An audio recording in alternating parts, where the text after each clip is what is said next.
Bon les gars, j'espère que vous allez bien. Mais quel match auquel on vient d'assister. Score final 2 buts à un pour l'AC Milan, pour le plus grand club d'Italie. Les gars, c'était un match de ouf. Je vous dis la vérité, ceux qui ont vu le match savent de quoi je parle. C'était un match avec une intensité de ouf du début à la fin. On était en panique, en stress. Il y a eu les pots de corne. Il y a tout eu dans ce match. Installez-vous, hein. Installez-vous. On va débriefer ça tranquillement aujourd'hui. J'espère que vous allez bien, que vous avez passé un bon week-end, que le début de semaine se passera bien pour vous. Donc, comme je disais, aujourd'hui, on recevait le Napoli. C'était le premier grand test de ce début de saison. C'est l'équipe qui tient le Scudetto. C'est l'équipe tenant du titre. Le Napoli qui avait fait aucune défaite jusqu'à là en championnat. Voilà, ils avaient un collectif jeune, rafraîchi. Il y avait McTominay qui était meilleur joueur de la Série A de l'année dernière. Ils ont rajouté Højlund. Il y avait Kevin De Bruyne. Bref, ils ont fait un sans faute depuis le début de saison. C'était une équipe, c'était vraiment l'équipe à jouer, l'équipe à abattre, on va dire. Et on avait Milan. Milan avec ses armes. Milan avec les armes qu'on a et surtout le coach. Parce que là, pour le coup, pour moi aujourd'hui, c'est une masterclass du coach. Et pourquoi je parle du coach dans un premier temps? Parce qu'il a insufflé à cette équipe une cohésion, une sérénité. Il n'est pas le seul, hein, il n'y a pas que le coach. Il y a forcément des joueurs qui instrumentalisent ça, comme Modric, comme Rabiot. Mais le coach, vraiment, grand respect à Allegri. Grand respect à Allegri parce que depuis son arrivée, il y a des choses qui changent. Il y a du changement et c'est ce qu'on voulait. On voulait du changement, mais on a ce changement-là d'un point de vue tactique, d'un point de vue technique, d'un point de vue de mindset. Cette équipe, elle est méconnaissable. Parce qu'il y a quelques temps en arrière, on gagne 2-0, on se fait reprendre 2-1. À tous les coups, on perd le match. À tous les coups, on perd le match et on passe à 2-2, voire à 3-2. Là, on a réussi à garder un mental, on a réussi à rester concentré, à ne pas perdre le match. Non, les gars, on a fait un vrai match. Bon, moi, dans tous les cas, ce match-là, je divise en deux, on va dire. Première période, deuxième période. La première période, j'étais assis comme ça, devant ma télé, et je regardais le match, je me suis dit, mais quelle équipe! Le Milan, on a surdominé le milieu de terrain. Le milieu de terrain milanais, il a surdominé l'équipe du Napoli. Le Napoli ne voyait pas la balle. Ils étaient étouffés. Et quand je vous dis que Modric, Rabiot, Fofana, ça fonctionne de ouf, ça fonctionne à merveille. Les trois, ils sont trop complémentaires. Ils sont trop complémentaires, les gars. Je vous le dis, les trois, ils sont trop complémentaires. Ils jouent trop bien ensemble. Le ballon, il va vite. Il voit pas le jour. Modric, 40 ans, il donne sa vie sur le terrain. Il donne sa vie sur le terrain. À côté de ça, on a un Kevin De Bruyne. Il est là. T'as l'impression il est saoulé, truc, tout ça. Il était absent aujourd'hui. Kevin De Bruyne, il était absent. Vous me direz ce que vous en pensez. Pour moi, il était absent. De toute façon, je ne vais pas parler du Napoli, on s'en fiche. Mais le milieu de terrain, c'était solide. Défensivement, pareil. Les gars, honnêtement, la première période, ça faisait très longtemps que je n'avais pas vu une maîtrise à ce point de mon équipe préférée. Ça faisait très longtemps. On a maîtrisé. Pour moi, là, le milieu, la première période qu'on a fait, c'est un match référence. C'est un match référence. Dans l'intensité. Et d'ailleurs, ça se prouve, hein, deux buts. Deux buts dans l'intensité, dans les transitions, dans la solidité défensive, dans le pressing. On leur a rien laissé manger. On leur a rien laissé manger. En première période, c'était mort. Deuxième période, malheureusement, arrive ce fait de jeu. Donc, pour le penalty, je pense qu'on est tous plus ou moins d'accord. Mais les gars, le carton, c'est ça le game changer du match, le carton rouge. Pourquoi tu mets un carton rouge? Ok, tu mets penalty. Mais pourquoi tu mets un carton rouge?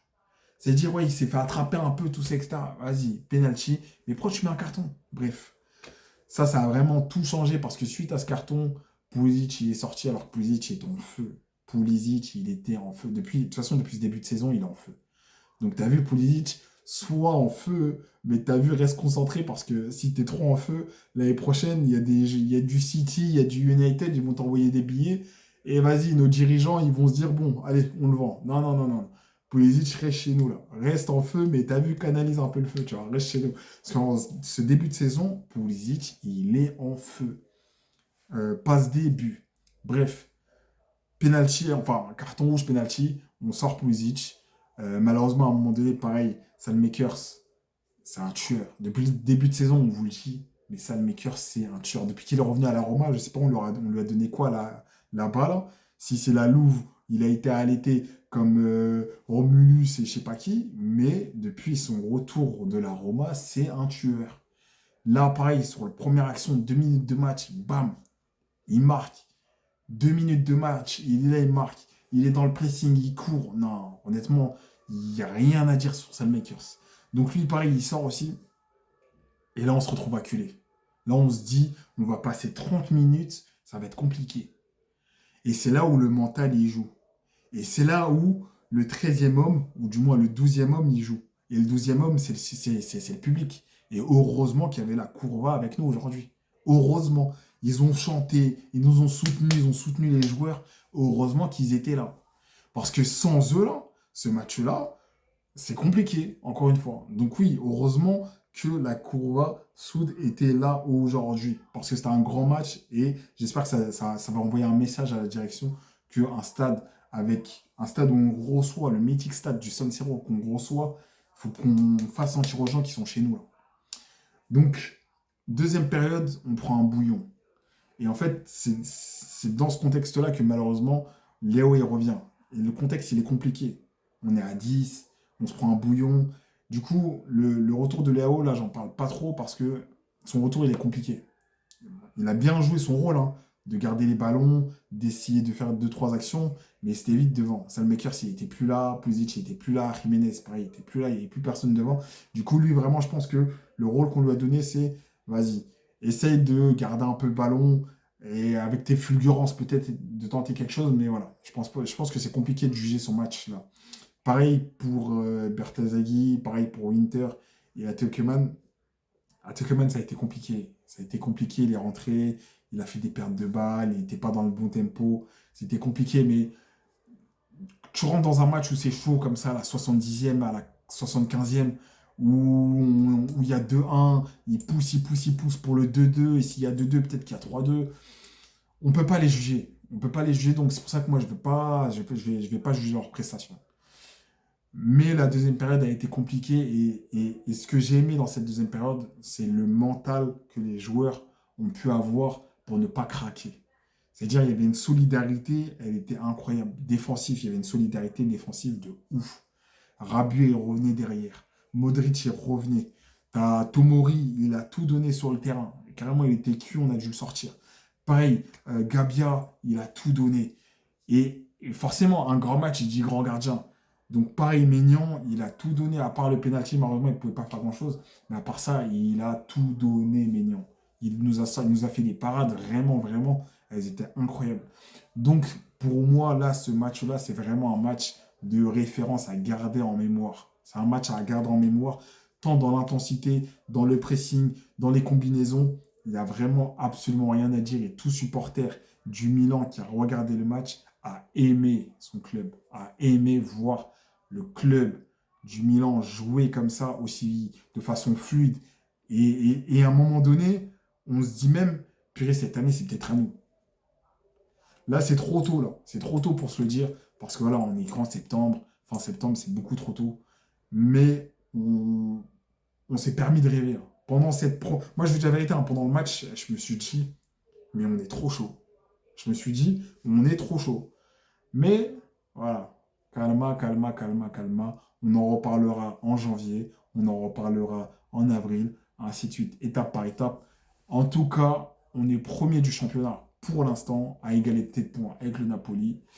12 points à la différence de but. Le prochain match, il va être chaud aussi. C'est face à la Juve.